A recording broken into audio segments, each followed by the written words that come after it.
In this video series, we're taking JSON data from the internet and making it available in an autocomplete text view. In previous videos, we found the source data, created the DTO, created and implemented the stub, created the async task, and right now we're working on the implementation.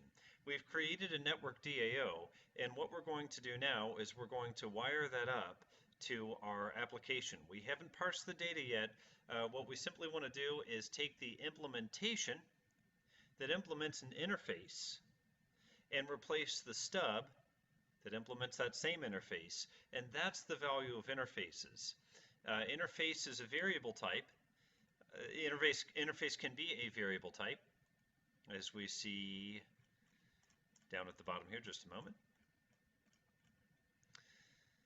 Interface can be a variable type. So plant DAO is a variable of type iPlant DAO, where iPlant DAO is an interface, Control H, an interface that is implemented by two other classes, a stub that we created in a previous video, and the plant DAO that we're going to finish up now. The plant DAO is going to be an actual implementation, and it's going to invoke our network DAO. So first things first, we are going to want to add permission to use the network. So I'm going to go to my Android manifest, and let's see if I can get this on the screen a bit better. And I'm going to go up where uses permissions are, and I'm going to say, make a new uses permission. Uses permission, Android name. We need permission internet, so just a moment. Let's take a look and see if we can find this. Android permission internet. Okay. And I believe that's all. Just a moment. We might need a network permission as well. Just go just 1 second here. No, I think we're good. We'll find out soon enough.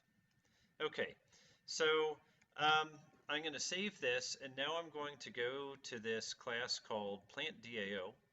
And what I need to do from here, I currently have a I currently have a method called fetch plants, and right now that just returns null. This is eventually where we're going to do our JSON parse. But for the moment, let's access the network DAO we made in our last video. So what I'm going to do is I'm going to make a constructor, right-click, generate, and let's just say constructor. There we go, save us a little bit of typing. And now I'm going to say network DAO equals new network DAO. Now I haven't yet defined what this network DAO is, so Alt-Enter, create field, and by creating a field, it goes up in this area where we're within the class, but not within a specific method. And so that means that this variable can be accessed from any method within this class. Okay, let's go down to fetch plants now, and I'm going to say network DAO dot request. Okay, and the request requires a string URI, which happens to be the same thing as the search term we're passing in up above. So let me pass in search term and terminate with the semicolon. Now I'm going to I have a red line here. I have a couple things I need to do. First of all, let's figure out what the red line is. The red line is telling me that I have to handle an exception. Now let's think about this. If you watched the last video on the network DAO, remember that exceptions are our friends. We tend to think of them as a pain because we have to think of how to handle them, but they're actually our friends because they allow us to take an opportunity to do something when something goes wrong. In other words, we would get an exception at this point if the network were unavailable. There are two things we could do in that situation. There are several things, but two come to mind. One is inform the user. Two, without informing the user, switch to a different data source and allow the user to continue a seamless user experience. The second option is the one we want to do, but at this time we don't have another data source. So let's go ahead and throw this up one more level, and we'll throw it up to the UI level, and we'll let the UI handle it. Now the other thing I need to do is return a list of plants. We'll cover that. We'll do a JSON parse in the next video. But for now, let me go ahead and take this request and get the string out of it. So with my cursor on request, Control-Alt-V, will save the data that we're getting back from this network DAO into a string. And that is what I want. Well, that's what I'm going to eventually parse and then return. For now, we're just going to do a dummy implementation. So let me put some comments here. The string is the result of our request. Okay. To do, parse the string into JSON here. Okay, we'll come back and do that in a future video. Okay, actually let me rearrange just a little bit, and we'll say create a variable to hold our return data. Okay, so I'm going to say list plant DTO, all plants equals new array list plant DTO. Why do I have list on the left and array list on the right?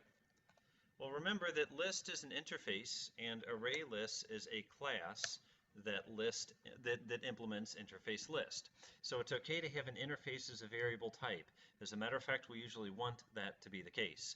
But we have to have a true class as the object type, which is the thing to the right of the equal sign. Okay, now I'm going to say return our collection of plants. Okay, return all plants. Okay, that satisfies this for the moment. I'm going to snap a breakpoint here because I know we're going to be looking at this once we get everything wired up. And I save. Okay, just a couple more changes to make then. I am going to go to the GPS of plant activity, and I'm going to do just a couple things here. Okay. First of all, you notice that we're getting a red line now in the do in background method where we're invoking our plant DAO, and that's because we have to handle this exception. I am going to cheat a little bit here, surround with try catch.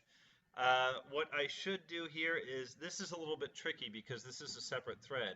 So I need to be able to send a message to the onPostExecute method and have it inform the user, hey, I don't have network data. The truth is, though, at this point, we're only using this for an autocomplete task. And you know what? If that doesn't populate, it's not the end of the world. So we will just silently fail if that's the case, but by at least handling the exception, we are going to not crash the program. I do need to do one more thing. In the exception block, I'll say return, and then I'll say new array list plant DTO. That's going to just create and return an empty array list, and that way we'll return something which will prevent the program from crashing. So we need to take care of that. A couple more things. First of all, remember that we start our async task by invoking this execute method and passing in a search term. At the moment, I have that search term blank, but now we are going to actually call a URL, so I want to put a word in there. I'm going to put in redbud. Now I'm hard coding that just to test things out. When we actually are saving data to a database, I will change this to something else. This will just give us enough to test. Remember this word redbud. We're going to come back to this in a moment. One more thing is we want to go back down to our async task. And remember I said the nice thing about having an interface is that we can swap out the actual object type if we want to. We can even do this at runtime or in XML if we want to, but here what I can do is I can switch from my stub to my live implementation that I've just created. All I have to do is change this one line. I don't have to change anything else that's accessing this variable. So if a variable is an interface type, I can swap out the object type whenever I want, as long as the new object type also implements that same interface. And if you're wondering what implements this interface, just put your cursor on it in Android Studio, Control H, and you'll see that hierarchy view again. Okay. One more thing I need to do then, I'm going to go to my plant DAO, and I did miss one important thing. For the request, I'm putting in the search term, but you know what? That's not enough. I have to put in the search term and some other information as well. The search term is just what goes on the end of this URL. I need to supply the entire URL plus the search term. So I'm going to Control C in my browser, come back to Android Studio, double quote, Control V, double quote, plus. As a matter of fact, it's probably easier if I do this separately. So let me say string URI equals, boom, and then network DAO request URI. So we're assembling the URI here, and then we're passing it in down here. I'll move the breakpoint up so we can see that as well. We want to take a look one step at a time, and we simply want to confirm that we're able to access this URL and get data back. Once we have confirmed that, we'll be able to move on to the next step, which is where we're actually going to parse the DAO. We'll do that in a later lecture, but this is going to get us set up. So with all of this running now, I have my breakpoint set here. I am going to debug, and we'll see how it looks. Now the emulator is rendering, but we'll see it has a black screen because it's trying to render. But what we're going to see here is that we are at my first breakpoint, which is fetch plants. So do in background, this is our stack trace. We started with do in background, which is our separate thread. Now we're into fetch plants. Now what we're going to do here is assemble the URL. In Android Studio, you see I set a breakpoint here, and you see the line is blue, which indicates that it is ready to execute this line, but it's waiting for me for instructions. It's waiting for me to tell it to go ahead and execute that line. So I choose F8, and I execute that line, and that puts together my URI. I'm going to mouse over the URI. I'm going to right-click. Actually, I'll click the little plus to expand. Right-click, and I'm going to say copy value. Let's make sure, before we go any further, that I have properly assembled this URI. We are anticipating data that looks something like this. So I'm going to Control T in Chrome. I'm going to paste the value of that buffer. And just by visual inspection, it looks pretty good. It's taken our base URI, or base URL if you want, and it's added the search term on the end. That looks pretty good. I hit enter, and voila, Control U if we want. This is the data we're expecting to get back. So data in, data out. So I'm going to, let's see, I'm on the network request here. I'm going to choose F7, which means step into. In other words, F8 means execute this line. F7 means if I am on a method call, walk into that method call because I want to see it in more detail. I do want to see this in more detail because this is the network DAO that I made in a previous video. So I choose F7, and we're putting together our HTTP GET, our response handler, our client. That's a lot of overhead stuff.